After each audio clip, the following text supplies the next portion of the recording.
Welcome to Love Lies Chronicles. I always thought that if my marriage ended, it would be with shouting, accusations, and heartbreak. I thought there would be nights spent drowning in whiskey, staring at old wedding photos, trying to figure out where things went wrong. But when my wife, Sophia, sat across from me at the dinner table and casually said, "I don't think I'm happy anymore," something inside me just shut off. I didn't react. I didn't cry. I didn't get angry. I didn't even blink. Sophia, on the other hand, was watching me intently, waiting for my response.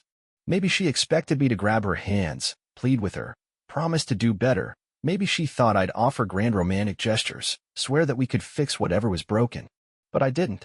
Instead, I set my fork down, wiped my mouth with a napkin, and simply asked, "Is there someone else?" It was direct, cold, unemotional. Sophia hesitated, just for a second.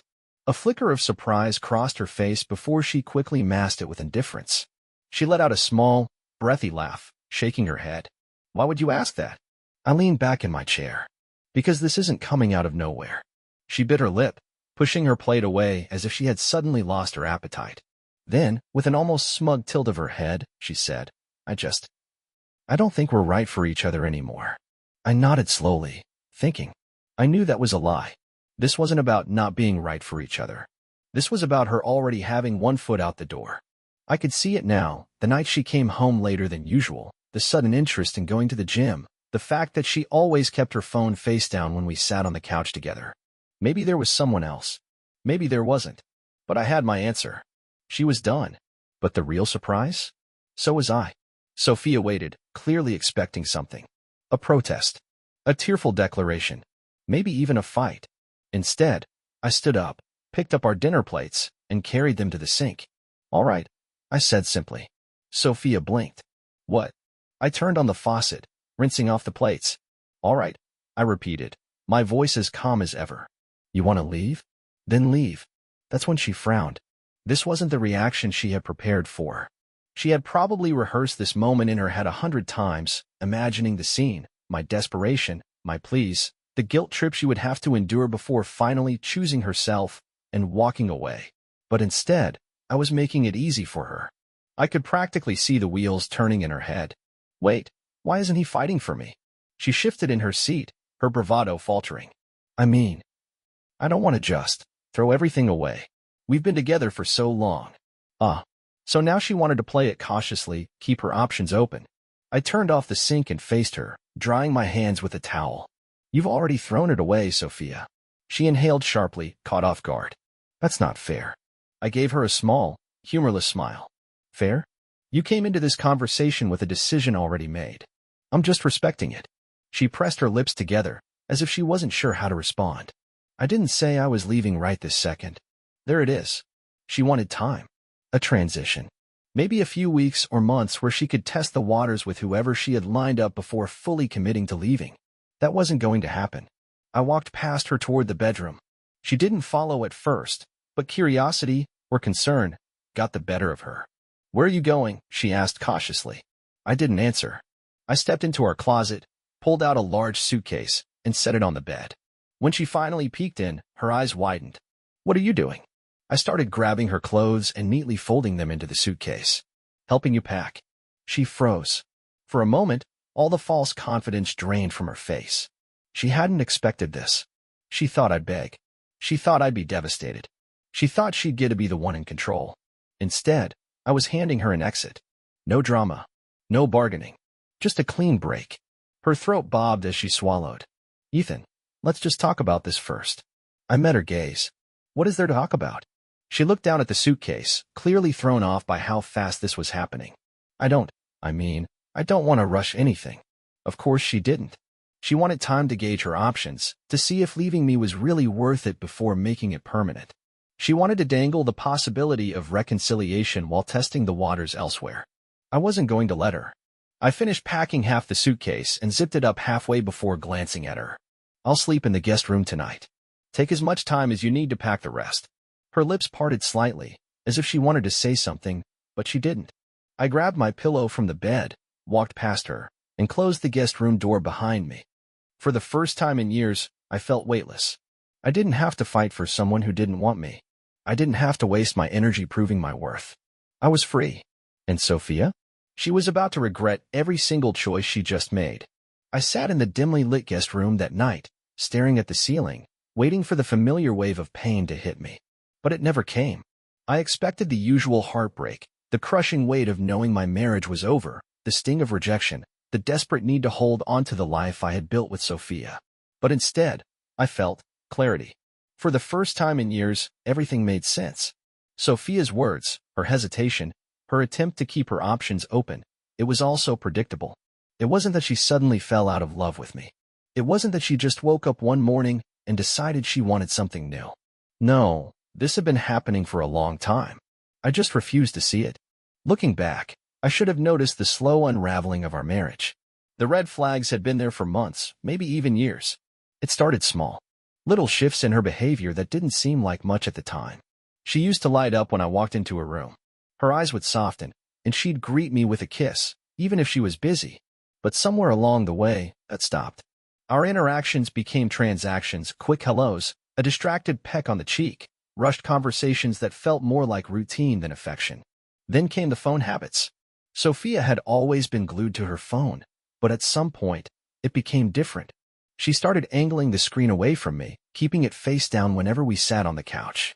If it buzzed, she'd glance at it, then put it away like she didn't want me to see. I told myself it was nothing. I told myself she was just scrolling through social media, that she was just more private now, that I didn't need to snoop because we trusted each other. But trust isn't about avoiding the truth just because you're scared of what you might find. And then there were the late nights. Sophia always had a demanding job, but there was a time when she'd text me throughout the day, excitedly telling me when she'd be home. Then, one day, she stopped. At first, it was an occasional late meeting. Then, it became a pattern. Work ran late. Don't wait up. I'm going out for drinks with some coworkers. I'll be home late. Had to grab dinner with the team, big project deadline coming up. It wasn't the lateness that bothered me. It was the detachment. She had stopped checking in, stopped asking about my day, stopped wanting to spend time with me at all. And every time I asked her about it, she'd snap. You don't trust me? You're being paranoid. Why are you always acting like I'm up to something? God, Ethan, not everything is about you.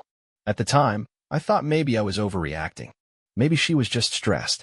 Maybe I was asking for too much. But now, lying in this guest room, I realized the cold, ugly truth. I wasn't losing her. I had already lost her. And she had been gone for a long time. I thought about our beginning. We met at a friend's party, one of those random gatherings where neither of us really wanted to be there. But somehow, we found each other. She was bold, funny, so full of life. She pulled me onto the dance floor even though I had 2 left feet, laughing as I tripped over my own shoes. We talked for hours that night. I remember thinking, this is it. This is the kind of woman I can spend my life with. And for a while, we were great together. We traveled. We had lazy Sundays in bed. We'd talk about everything, our dreams, our childhoods, our ridiculous inside jokes that no one else would understand. She was my best friend. And then, at some point, she wasn't. I couldn't even pinpoint when the shift happened. It wasn't one big fight or one dramatic moment. It was a slow, gradual drift, like sand slipping through my fingers before I even realized I wasn't holding on to anything anymore. She stopped laughing at my jokes, stopped reaching for my hand in public, stopped seeing me as the man she wanted. Maybe it was boredom. Maybe it was someone else. Maybe she had been waiting for me to be the one to say it first. But in the end, it didn't matter, because I was done fighting for someone who didn't want me. A soft knock on the guest room door pulled me out of my thoughts. I didn't answer. Another knock. Then her voice, hesitant. Ethan? I sighed, rubbing a hand down my face. Yeah. There was a pause. Then, can we talk? I sat up, but didn't move to open the door. About what? Her voice was softer now, uncertain. I don't want things to be like this. I let out a dry chuckle. Like what, Sophia? Like you wanting to leave, and me letting you. She exhaled sharply. I could hear the frustration creeping into her voice. I didn't think you'd just give up so easily. And there it was. She wanted a reaction. She wanted resistance. She wanted to feel desired, even in the process of leaving me. I stood up, walked to the door, and opened it just enough to see her face. Her arms were crossed, her expression a mixture of irritation and confusion. I met her gaze, completely unreadable. You made a decision, Sophia. I'm just making it easier for you. Her throat bobbed as she swallowed. So that's it? Just like that. I leaned against the doorframe, my voice calm. I could fight. I could beg. I could try to convince you to stay. But let's be honest, would it change anything? She looked away. I don't know. I smiled. I do. She opened her mouth, but no words came out.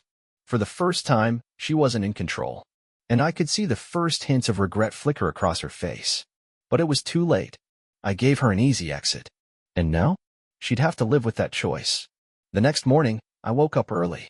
Not because I couldn't sleep, but because I finally had peace of mind. There was no weight pressing on my chest, no racing thoughts about what I could have done differently.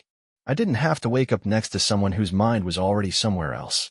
And for the first time in a long time, I felt like I could breathe. I heard Sophia moving around in the bedroom.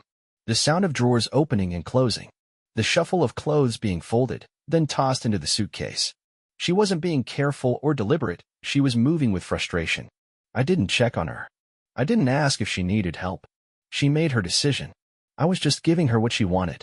A few hours later, she stood by the front door, her suitcase next to her, keys in hand. I sat at the kitchen table, drinking my coffee, scrolling through my phone like this was just another normal day. She cleared her throat. Well, I guess I'm going now. I glanced up, gave her a nod. Take care. Her fingers tightened around the suitcase handle. That's all you have to say? I exhaled slowly and leaned back in my chair. What do you want me to say, Sophia? That I'm heartbroken? That I can't imagine life without you? That I'll sit by the phone, hoping you'll change your mind? Her lips parted slightly, but she said nothing. I shook my head. I'm not going to beg, Sophia. You wanted out. So go. A flicker of something crossed her face, something close to regret, but she hid it quickly. She picked up her suitcase and walked out. She waited before getting into her car, glancing back at the house one last time. I didn't move. I didn't chase after her. I just sipped my coffee and watched as she drove away. And that was it. After 5 years of marriage, she was gone. I thought I would feel something, maybe sadness, maybe relief, but all I felt was calm. She thought I'd fight for her. She thought I'd crumble. She thought she was the one in control. But now, she was driving away from the best thing she ever had. And she'd soon realize it. Days passed. Then a week. Then 2. I didn't reach out. Didn't check in. Didn't ask mutual friends how she was doing. I focused on myself. I hit the gym every morning. I reconnected with old friends. I took on extra projects at work and started thriving in ways I hadn't before. And then, almost predictably, Sophia started watching from a distance. She didn't text, but I could feel her presence. She hadn't unfollowed me on social media. In fact, she started watching my stories more than ever. She saw the gym check-ins, the outings with friends, the posts where I looked happy, truly happy. And for the first time, she saw a version of me that she didn't expect. She thought I'd fall apart without her. Instead, I was becoming the best version of myself. And it was killing her. I was at a friend's gathering when I finally saw her for the first time since she left. I hadn't planned on seeing her. I didn't even know she'd be there. But the moment I walked into the backyard, drink in hand, laughing at something a friend had said, she was right there, standing by the fire pit. Her eyes locked onto mine, and I saw it, the hesitation, the regret, the uncertainty. I didn't give her any extra attention. I greeted people around her, shook hands, exchanged laughs. I was completely unfazed. And that's when she made her move. She came up to me after an hour, smiling like nothing had happened. Hey, stranger. I took a sip of my drink, nodded. Hey. She let out a soft laugh, shifting on her feet. I didn't know you'd be here. I met her gaze. Why does it matter? Her smile faltered. It doesn't. Just surprised, that's all. There was an edge to her voice, a hint of something she wasn't saying. I knew exactly what it was. She expected me to be broken. She thought I'd be struggling, avoiding places where she might be. Instead, I was doing just fine. I let the silence stretch, then tilted my head slightly. How's life treating you? Her shoulders stiffened, just barely. It's fine. I gave her a slow, knowing nod. Good to hear. Then I turned away, leaving her standing there. And in that moment, I knew. She was finally realizing what she lost. The regret was just beginning. She left thinking she'd find something better. But all she found was the empty space where I used to be. And the best part? She was the one who walked away. She made her bed. Now she had to lie in it. I never believed in revenge. Not the dramatic, movie-style kind. Anyway, no burning bridges, no exposing her secrets, no dramatic public humiliation. But if there was one thing I learned, it was that the best revenge wasn't about proving someone wrong. It was about proving yourself right. It was about building a life so good that they regretted ever walking away. So that's exactly what I did. I focused on myself like never before. I threw myself into the gym, lifting heavier, running longer, pushing my body to limits I never thought possible. Every rep, every sprint, every drop of sweat wasn't fueled by anger. It was fueled by freedom. For years, I had been stagnant, trying to keep a woman happy who had stopped choosing me a long time ago. I had let myself go, not just physically, but mentally, emotionally. I had given my best to someone who wasn't giving me anything in return. But now, I was becoming the man I was always meant to be. Stronger, smarter, more focused. I reconnected with friends I had neglected during my marriage. We went out more, hit up new restaurants, took road trips, made memories. I rebuilt my own life, not the one I had built around her. And it wasn't just socializing. I started winning at work too. Without the stress of a failing marriage weighing me down, my productivity skyrocketed. I closed deals, landed new clients, and even got promoted to a senior position within months. Success became second nature to me. And Sophia? She was watching it all happen. She didn't reach out right away. At first, it was just subtle signs. Lurking. I saw her name pop up in my Instagram story views. She watched everything, my gym progress, my work achievements, even the small moments, like when I posted a picture of a steak I had cooked for myself. Maybe she thought I was just putting on a show. Maybe she thought I was faking it, waiting for her to reach out, just so I could take her back. But the thing is, I wasn't faking anything. I was actually happy, and I knew that was driving her insane. The first time she actually reached out, it was weak. A random text, out of nowhere. Hey, just saw something that reminded me of you. Hope you're doing well. I stared at it for a minute. Then, I left it on read. Because I didn't need to respond. She had made her choice. And now, she was starting to regret it. The next time I saw her in person, it wasn't at a mutual gathering. It was at the grocery store. I was in the produce section, picking up some fruit for the week, when I heard it. Ethan? I turned, and there she was. She looked different. Not bad, but not glowing the way she used to when she was sure of herself. For the first time, she looked uncertain, like she wasn't so sure she had made the right choice after all. I gave her a polite nod. Sophia. She smiled, shifting awkwardly. It's been a while. I just nodded. Yeah, it has. A pause.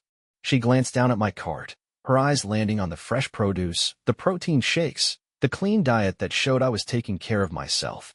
You look good. I knew what she meant. She didn't just mean physically. She meant everything. I looked like a man who had moved on. A man she no longer had control over. I gave her a small smile. Thanks. Life's been good. Her expression flickered, like she wasn't sure if she wanted to hear that. Yeah? You seem busy. She had been keeping tabs. I let out a light chuckle. Yeah, you could say that. She hesitated, then bit her lip. I've missed talking to you. There it was. The first real crack in her confidence. I tilted my head slightly. Yeah. She nodded, stepping a little closer. I don't know. I guess I've just been thinking a lot lately. I didn't say anything. I let her sit in the silence, let her hear the weight of her own regret. And that's when she sighed. I didn't expect things to feel this way. She thought she'd feel free. She thought she'd be happier. Instead, she felt empty. Not my problem. I gave her an easy, relaxed shrug. Well, you made your choice. Her breath hitched slightly. Ethan. But before she could say whatever excuse she was about to say, I glanced at my watch. I should get going. Got a meeting soon. She blinked, clearly thrown off by how unbothered I was. She had expected me to want this conversation. She had expected me to give her an opening.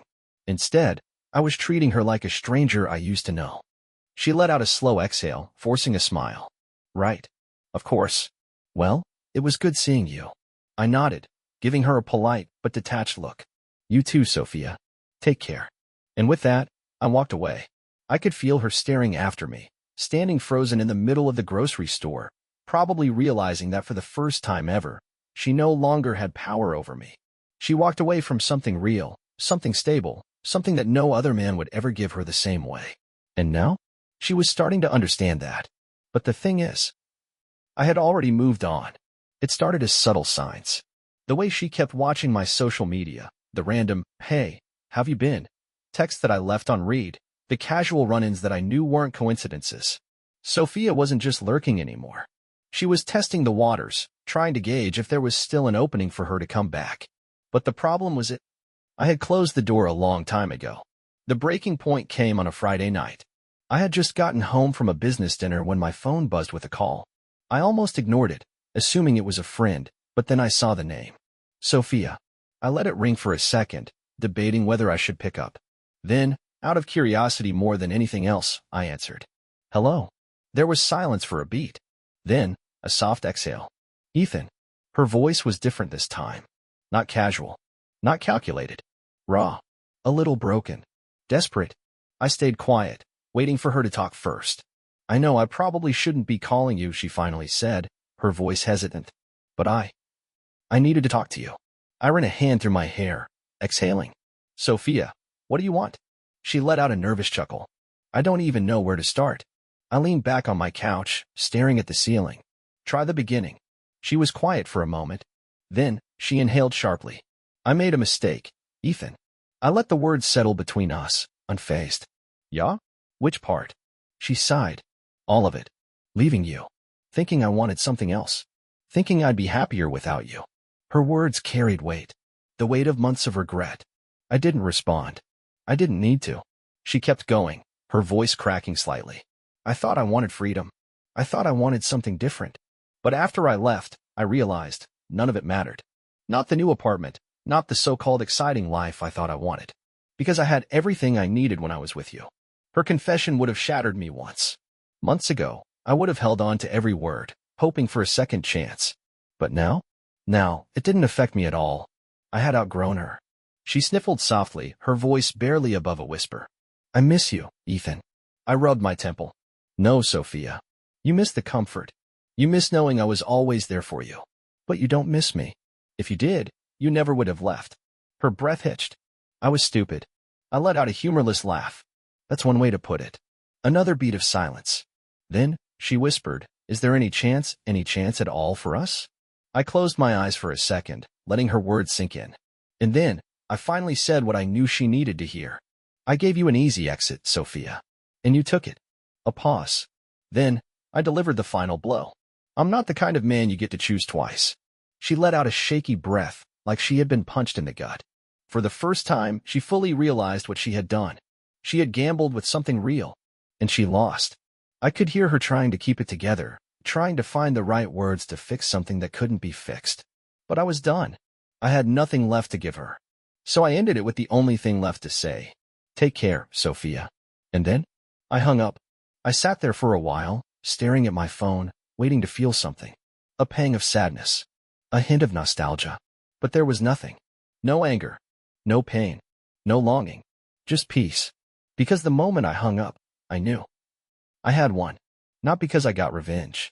Not because I proved anything to her. I won because I had moved on. And she? She was left with nothing but regret.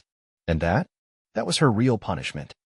Dear listeners, please share your thoughts in the comments, and do not forget to like, share, and subscribe to the channel.